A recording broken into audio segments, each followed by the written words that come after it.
μιλάω, όπως ξέρετε, και πολύ βασικός αθλητής πλέον για τη διοργάνωση. Εγώ προσωπικά, Βουλγαρία, Ρουμανία, Σκόπια, λόγω καλοκαιριού, δεν είχα αποτέλεσμα. Κωνσταντινούπολη, λόγω Ραμαζανιού, επίσης δεν είχα. Είχα από Γαλλία, από τον Καντέ Μαρούφ, έναν αθλητή που δεν θεωρούσα ότι είναι στο επίπεδο του Σταύρου. Το ίδιο και ο αθλητής που εντόπισε ο κ. Αγγυρόπουλος.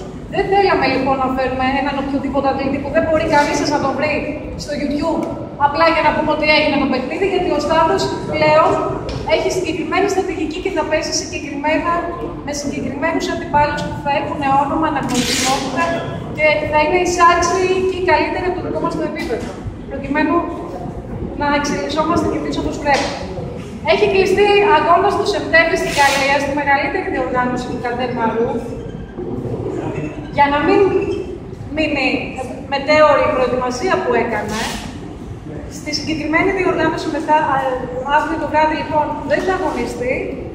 Θα αγωνιστεί όμως το Σεπτέμβρη και θα εκπροσωπήσει την Ελλάδα στη διοργάνωση του Καντέ. Τον ευχαριστώ πάρα πολύ με όλη την ψυχή, πραγματικά. Μακάρι παιδιά σαν το Σταύρο να είναι συνεχώς στον δρόμο μου διοργανωτικά, γιατί όλοι είστε πάρα πολύ καλά παιδιά. Μιλάω αυτή τη στιγμή για τον Γρηγορακάκη, όμως το ήθος, η αξιοπρέπειά του και το επίπεδό του είναι πραγματικά ανεκτήμητα για τον χώρο μας. Λοιπόν, αυτά είχαμε να πούμε.